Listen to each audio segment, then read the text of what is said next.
Olá, pessoal! Hoje a gente vai fazer revisão e exercícios sobre a arte africana, tá? Aí, para que a gente possa relembrar e entender um pouquinho dessa cultura, eu trouxe aqui um mapa desse continente africano, tá? Quando a gente fala África, a África é só um país, a África, chamado África, não. É um continente. Continente africano, ele é composto por 54 países. E aqui eu trouxe o mapa. Tem alguns dos países que a gente conhece. Aqui tem Etiópia, Somália, Sudão, Egito, Líbia. Aqui, nessa parte aqui fica o deserto do Saara. Tem Marrocos, Moçambique, Angola, Namíbia, África do Sul aqui embaixo. Então, isso aqui é o continente africano. Para a gente poder se situar e entender do que a gente está falando. Quando a gente fala de arte africana, olha a diversidade e a quantidade de coisas que a gente tem para estudar. Porque cada país desse aqui, essa arte é representada de uma maneira diferente. Por isso que a gente não pode chegar e falar assim, a arte africana é isso. Não. A gente não pode definir como uma única coisa. Há uma pluralidade muito grande aqui. Tem uma área de 30 milhões de quilômetros quadrados. O que significa isso, gente? 3 vezes a dos Estados Unidos, incluindo o Alasca. A população de 750 milhões de pessoas. 10 habitantes por quilômetro quadrado. E aí, depois vocês deem uma olhada, por curiosidade, eu fiquei encantada. A quantidade de países que nem eu conhecia, todos eles. Só aqueles que são mais falados, né?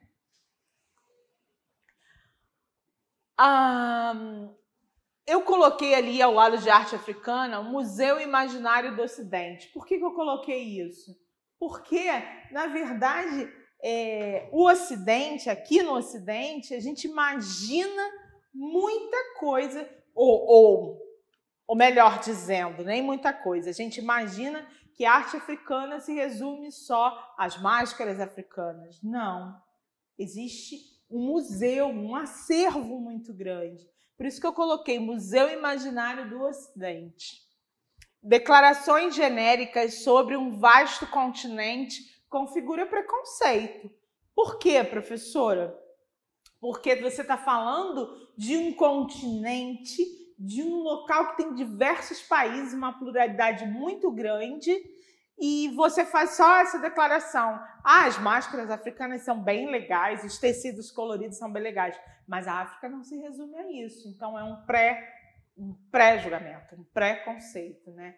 É preciso estudar para se entender a diversidade, a imensidão de materiais, de produções que existem nesse local.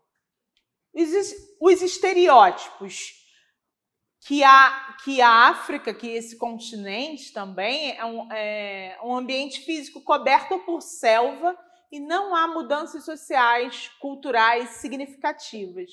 Isso é um estereótipo. Lá tem muitos animais e selva. Não é assim. Há uma diversidade também de locais, de povos, de costumes. E há a mudança social, gente.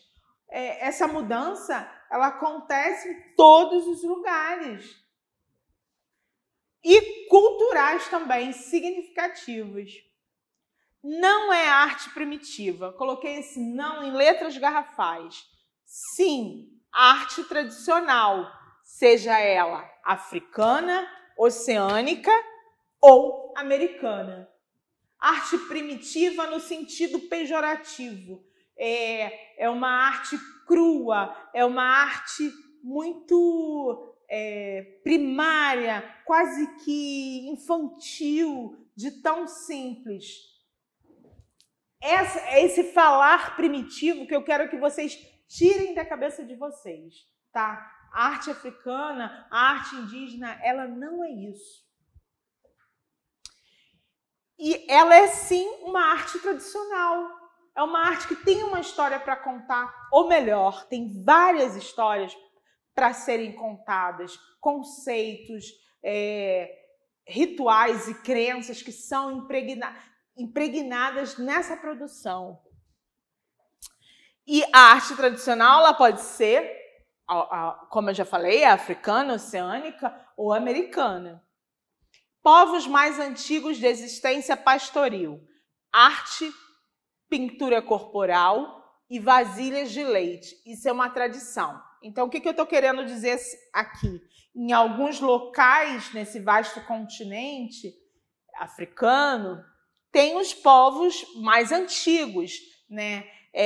Que trabalham com pastoreio de animais. Gente, o que significa? Essa obra tem menos valor, essa obra é muito simples. Não, gente.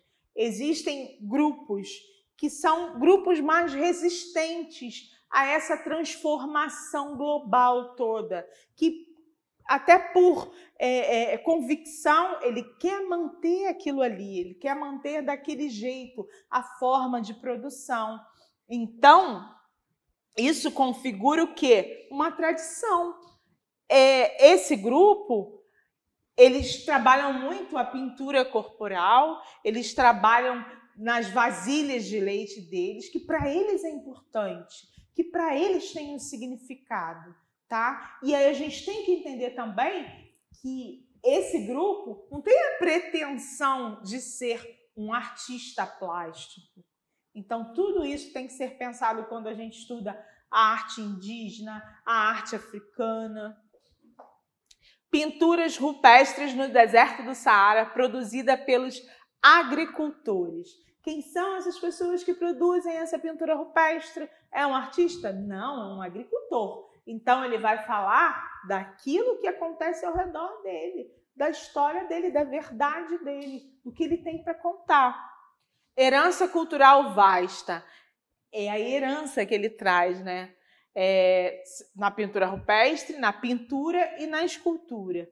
Esculturas bem diversificadas, provocam um efeito renovado e libertador na arte ocidental. Mais para frente vocês vão entender isso. Nós temos muitos dos artistas tão renomados, pegaram como referência essa cultura, que é tão carregada de tradicionalismo,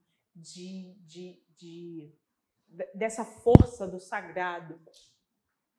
A arte do continente africano é muito mais do que produções excêntricas e curiosas. Elas mudam, em letras grandes, mudam a direção das artes plásticas ocidentais. E a gente vai perceber nas obras, se você pegar as obras desses caras aqui que eu vou falar para vocês, todos têm referências, todos esses daqui têm referências na arte africana.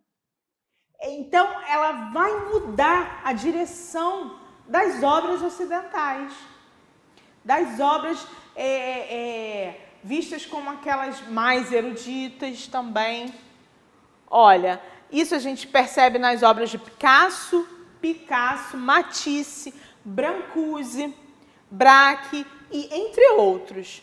Mais ainda, vejamos as obras inspiradoras do povo e artistas africanos. Eu não trouxe aqui a obra do Picasso, até tem alguma coisa que tem mais conhecido para vocês, né? Eu não trouxe as obras de Matisse e do Brancusi para apresentar a obra africana, mas eu vou trazer a obra dos próprios africanos, que serviram de referências para Picasso, para Matisse e para Brancusi e vários outros. Qual a importância da religião na produção artística? Influência. Tem grupos cristãos lá, então tem influência cristã, tem influência muçulmana, das religiões tradicionais africanas e influência de igrejas independentes também, tá? Qual é a filosofia? Que filosofia que esse povo tem? Para se construir uma obra de arte, a gente também vai lá beber da filosofia. O que a gente pensa para construir isso? A filosofia deles é a coletividade, busca pela harmonia e o equilíbrio. O grupo, para eles, é muito importante e que cada um cumpra o seu papel, tanto no nível espiritual quanto no nível material. E aí eu trago para vocês essa filosofia, né? Eu trago essa palavra que tantos de vocês conhecem, que é Ubuntu. É a palavra africana, tem origem na língua Zulu, pertencente ao grupo linguístico Bantu. E significa que uma pessoa é uma pessoa através de outras pessoas, por meio de outras pessoas. Aqui tem essa foto que é um ícone hoje em dia, né? Tão conhecida. Você só vai ser bom para você se for bom para nós. Se for bom para todo mundo, né? Então vai ser bom para mim. Essa é a filosofia deles e eles levam isso para a arte deles. A arte como forma de expressão, a maneira de se expressar. Expressar o quê? A devoção através dos rituais. Eles utilizam as máscaras lá, eles utilizam estátuas, eles utilizam danças e pinturas que eles confeccionam. Qual é o objetivo? Eternizar as memórias, as tradições, a ancestralidade e o equilíbrio antigo da natureza. Olha quão poderosa, quão significativa e quão bonita é a arte africana. Isso aqui é a tribo Zulu fazendo uma dança, né? Pode ser de guerra, pode ser ritualística. Eu cheguei a estudar um pouco sobre a tribo Zulu, mas eu queria trazer algo mais emblemático para vocês, mas não consegui apreender isso. Apreender. A arte. O registro mais antigo que nós temos da arte africana é o deserto do Saara, né? Na Nigéria, 600 anos, que é a arte rupestre. A escultura mais antiga, do século XIX a.C., são objetos funcionais ou para fins religiosos. Chamam a atenção pela forma, a expressividade e a sensibilidade. Representação abstrata de animais, de vegetação, de figura humana e a preocupação com os valores morais, religiosos e éticos através da figura humana. Qual material que eles usam? Marfim, madeira, o ouro, o bronze, é tudo material tirado da natureza, né? do que acontece ao redor deles, no entorno deles. Característica, eles abusam das cores fortes e vibrantes e formas geométricas. E a gente conhece muito pelos padrões, né, das roupas, dos turbantes. Exercício. Quando você pensa em arte africana, quais são as primeiras formas de arte que vêm à cabeça? Qual você acredita ser a motivação para a sua produção? Olha, algum tempo atrás, sem estudar a arte africana, eu diria que o que vem na minha cabeça são as máscaras, são os estereótipos. Mas hoje, né, tanto tempo estudando sobre arte, o que me vem à cabeça é a arte contemporânea, que é uma das artes que eu mais gosto dos artistas africanos, né? É bem interessante. Então, arte contemporânea é o que me vem à cabeça. E a motivação, acredito que seja a representatividade desse povo, da história deles e a crítica social que eles fazem nas obras deles. Você acha que a prática de utilizar formas de arte para expressar devoções religiosas ainda é utilizado nos dias de hoje? Justifique. Sim, eu acredito que sim, porque narra a história de uma cultura, da ancestralidade, e a arte ela vem materializar tudo isso. Então, tranquilamente eu digo que sim. Aí agora eu trago as esculturas. que variam variam na forma e na funcionalidade. Produções de lanças, utensílios, mobiliários, esculturas estilísticas ou estilizadas, né?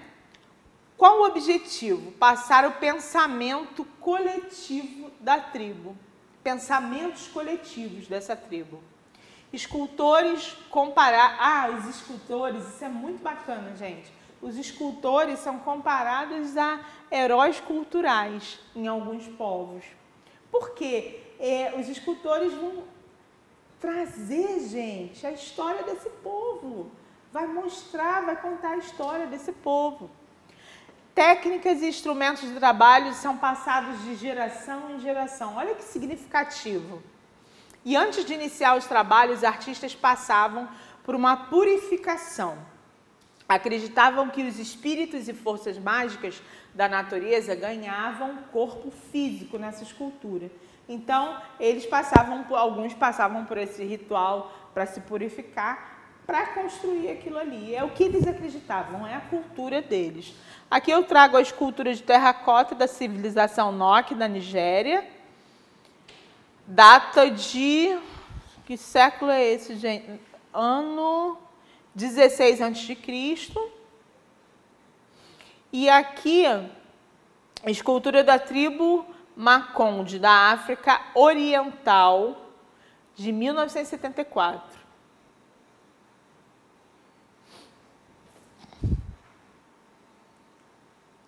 As máscaras.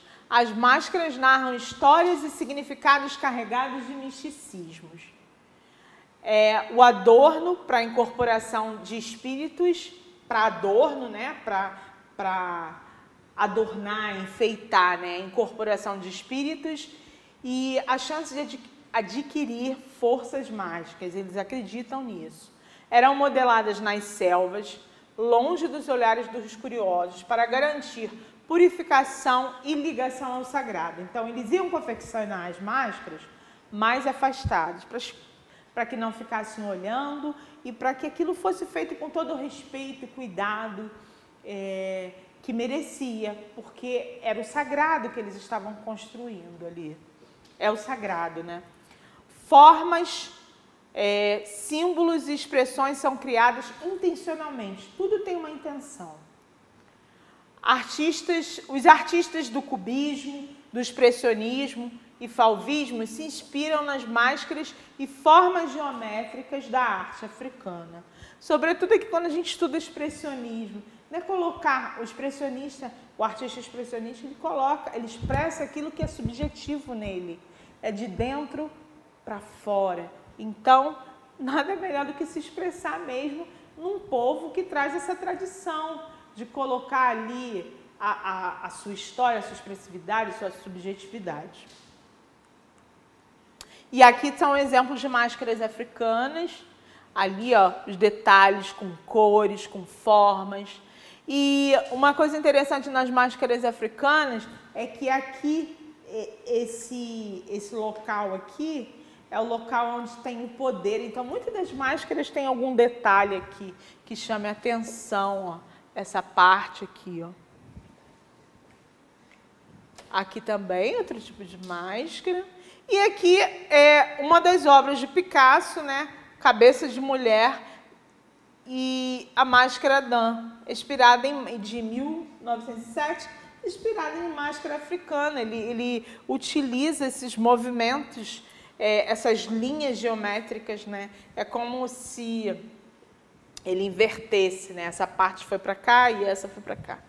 Bem interessante. E é isso que eu falei lá no início do vídeo, lá no início da aula, né?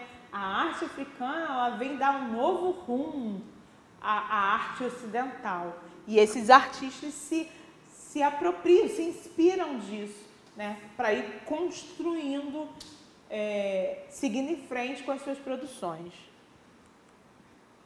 Arte contemporânea, que é aquilo que eu falei, né? Que é uma das coisas que eu mais gosto. Parte do continente africano acompanhou o processo de globalização. Parte desse continente, não todo esse continente. Ainda tem os povos são mais resistentes, né? São mais tradicionais.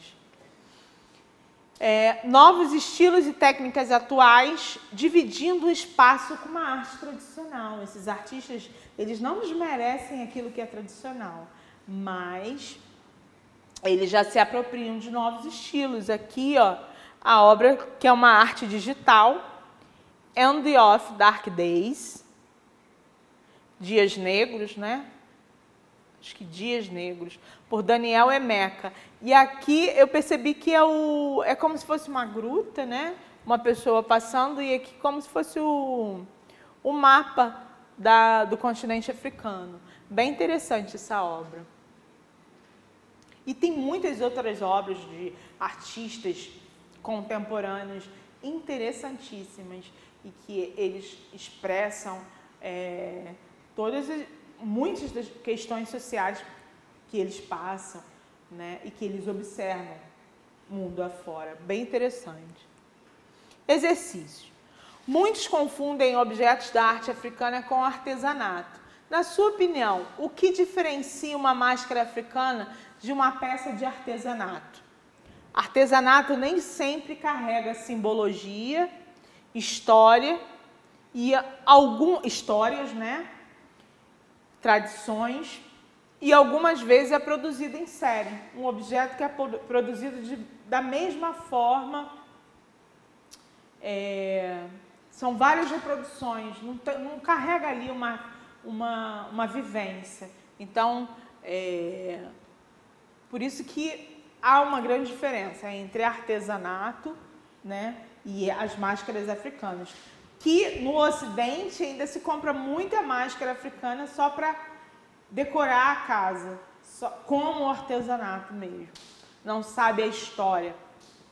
Agora que estudou sobre a arte africana e entendeu o conceito sobre a propagação de preconceitos e estereótipos, você acha que a visão das expressões artísticas africanas mudou? Com certeza, né, gente? Espero que sim, né, aí. Por quê? Porque entendo a raiz da construção artística africana. Quando você estuda, quando você entende o porquê dessa produção, o porquê desses artistas, por que eles fazem isso, você consegue se livrar desse estereótipo, esse pensamento sempre o mesmo, né, acerca dessa arte, e dos preconceitos também. Faça como Picasso. Inspire-se em uma destas máscaras africanas, que você já viu aí, você pode pesquisar outras também, e desenhe a sua própria obra de arte. E aí, eu dei uma ideia aqui. Ou pegue uma foto do seu rosto e trabalhe com as linhas de construção. Quais são as linhas de construção do seu rosto? Vê as formas, geometriza isso. Geometrize até chegar à releitura de uma máscara africana. Você vai usar o seu corpo como referência. Bem legal, achei bem legal essa ideia. Então, tenta fazer isso aí, não vai ser difícil. Num papel comum, tá? A melhor maneira de evitar um preconceito é ter conhecimento sobre um determinado assunto. Algumas formas de arte africana não foram detalhadas nesse capítulo. Existem muitas coisas, mais do que eu falei, tá? Escolha uma das formas listadas a seguir e faça uma pesquisa sobre sua história, o estilo, materiais utilizados, significados e motivação. Pode ser dança e música, ou dança ou música, pintura, vestuário, a moda e arquitetura. Aí o que eu trago para vocês? Eu trago a arquitetura, que é outra coisa que me encanta muito. E aqui é a Grande Zimbábue. É a vista aérea desse templo. Uma torre cônica encontra-se entre o primeiro plano, entre as árvores. Olha só. Vale lembrar, a arquitetura ela vai ser desenvolvida de acordo com o propósito e com aquilo que esse povo precisa. Aqui é de um templo. Muito lindo. A Zimbábue. Ó, essa aqui é a parte, é a torre que tem lá dentro, as ruínas, parte de dentro, né? Aqui algumas pessoas nesse templo. Ali também a lateral, vista lateral. E esse aqui é a parte interior. Olha como é lindo o templo. E tudo junto com as árvores, junto com a natureza. Tudo tem um propósito, né? E é isso, gente. E eu, antes de terminar o vídeo, antes de desejar um bom trabalho para vocês, é um dos livros que eu me inspirei, Arte Africana, de Frank Villett. E aqui tem muitas, mas muitas obras de artistas africanos. E a Deus Gana de Haile Selassie, que fala sobre uma construção de uma casa, de uma arquitetura que um morador de lá queria que fosse mais moderna e não como as de lá. E ele achou, depois de procurar muita gente que se recusou, ele achou um morador local que fez uma coisa mais moderna, só que fez ao modo, com a visão dele, ao modo dele.